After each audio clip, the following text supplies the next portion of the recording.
NCERT class 10th mathematics exercise number 1.4 के question number 1 को cover करने जा रहे हैं हम।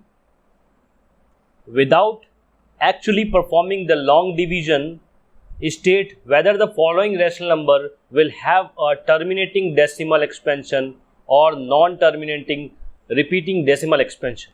यहाँ पे आपको कंप्लीट 10 डिफरेंट रैशनल नंबर दिए हुए हैं। इन रैशनल नंबर्स में आपको विदाउट कैलकुलेटिंग लॉन्ग डिवीजन आपको फाइंड करना है कि कौन सा रैशनल नंबर टर्मिनेटिंग है और कौन सा रैशनल नंबर नॉन टर्मिनेटिंग है। टर्मिनेटिंग का मतलब यदि कोई ऐसी वैल्यू है जो डिवाइड होने के बाद अपना रिमाइंडर 0 देती है, ये कहलाती हैं terminating values. Means 8 divide by 2 एक टर्मिनेटिंग डेसिमल एक्सपेंशन है। ओके, इसको हम लोग टर्मिनेटिंग डेसिमल एक्सपेंशन बोल सकते हैं क्योंकि इस तरह के रैशनल नंबर में जो रिमाइंडर आता है उसकी वैल्यू 0 होती है। इसी तरीके से जब आप डिवाइड करते हैं किसी वैल्यू को और रिमाइंडर आपका 0 नहीं आता, और ऐसे रैशनल नंबर जिनको डिवाइड करने के बाद रिमाइंडर कभी भी 0 नहीं आता, रिमाइंडर 0 नहीं आएगा, आपकी बस वैल्यू रिपीट होती जाएगी। इस तरह के जो नंबर्स होते हैं, रैशनल नंबर्स होते हैं, वो कहलाते हैं non terminating repeating decimal expansion.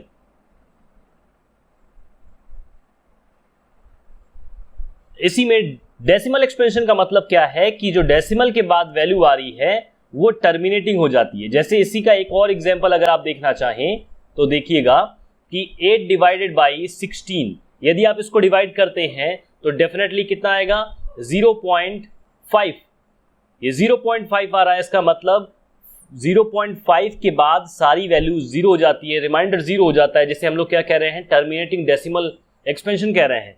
तो यहां से एक चीज क्लियर समझ में आती है कि किसी भी रैशनल नंबर में जहां पे ये डिनोमिनेटर q के जो फैक्टर्स हों वो केवल 2 के हों या केवल 5 के हों या 2 और 5 के फॉर्म में हों, देन इस केसेस में आपके हर रैशनल नंबर जो आते हैं वो टर्मिनेटिंग डेसिमल एक्सपेंशन ही रिप्रेजेंट करते हैं। इनके अलावा यदि कोई और दूसरे फैक्टर्स होते हैं डिनोमिनेटर में तो वो रिप्रेजेंटेशन होता है non terminating repeating decimal expansion का। तो यहां से एक बेसिक कॉन्सेप्ट उम्मीद करता हूं आपको समझ में आ गया होगा। क्वेश्चन नंबर 1 में हर पार्ट को कैसे कवर करना है। जैसे यदि हम बात करते हैं फर्स्ट पार्ट की, जहां पे आपको डिनोमिनेटर चेक करना है कि 3, 1, 2, 5 इनके फैक्टर्स क्या क्या हैं। तो आप जब फैक्टर चेक करते हैं तो कुछ इस प्रकार से आप चेक करते हैं 5 6 जा 30, 5 2 जा 10 एंड 5 5 जा 25, 5 1 जा 5, 5 2 जा 10 एंड 5 5 जा 25, 5 2 जा 10 एंड 5 5 जा 25, 5 5 जा 25 एंड 5 1 जा 5। तो टोटल कितने आ गए 1 2 3 4 5। मीन्स इसके जो फैक्टर आ रहे हैं वो कैसे आ रहे हैं 5 टू दी पावर 5 या 5 टाइम्स। तो यहाँ पे अगर आप समझने की कोशिश करें कि 2 के पावर एक n वैल्यू है और 5 के पावर m वैल्यू है, डिनोमिनेटर में इनका कॉम्बिनेशन ही रिप्रेजेंट करेगा कि वो नंबर टर्मिनेटिंग है या फिर नॉन टर्मिनेटिंग है। यहाँ पे कंप्लीट वैल्यू जो है जहाँ पे फैक्टर केवल 5 के फॉर्म में है, इट मीन्स यहाँ पे n की वैल्यू कितनी है 0 है और m की वैल्यू कितनी है 5 है। देन ये किसका रिप्रेजेंटेशन होगा, ये रिप्रेजेंटेशन होगा टर्मिनेटिंग डेसिमल एक्सपेंशन का, टर्मिनेटिंग डेसिमल एक्सपेंशन का। इसको लिखना कैसे है वो अभी हम लोग देख लेते हैं। ओके, चलिए अब हम लोग देखते हैं 1 बाय 1 सारे क्वेश्चन नंबर 1 के सभी पार्ट्स की एक्सप्लेनेशन, किस तरीके से आपको इसे रिप्रेजेंट करना है, किस तरीके से आपको इसको लिखना है। सबसे पहले हम लोग फर्स्ट पार्ट को देखते हैं।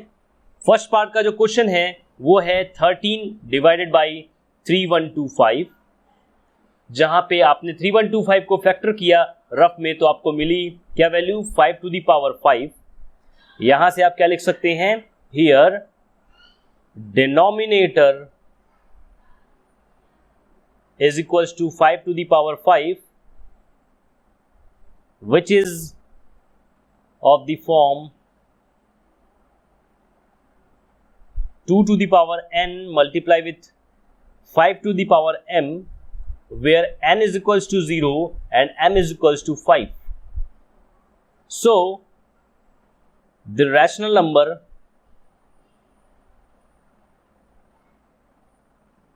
(13 divided by 3125) has a terminating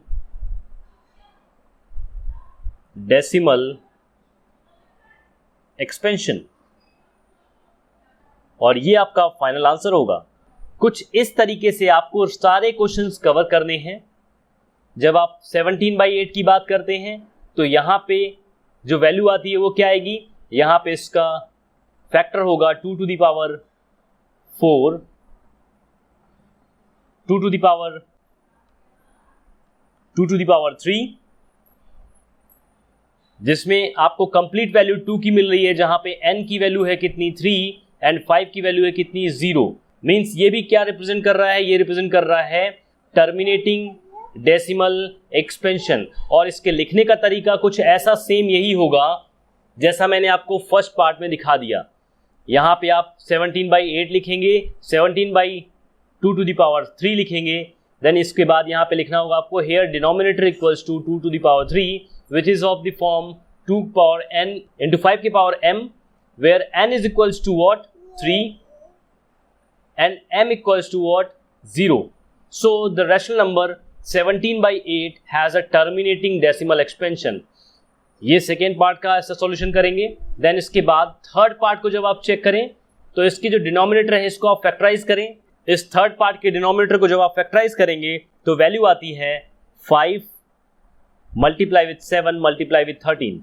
यहाँ पे 5 के अलावा 2 फैक्टर और मिल रहे हैं, जिसकी वजह से ये जो रिजल्ट होगा वो कैसा होगा, नॉन टर्मिनेटिंग डेसिमल एक्सपेंशन का।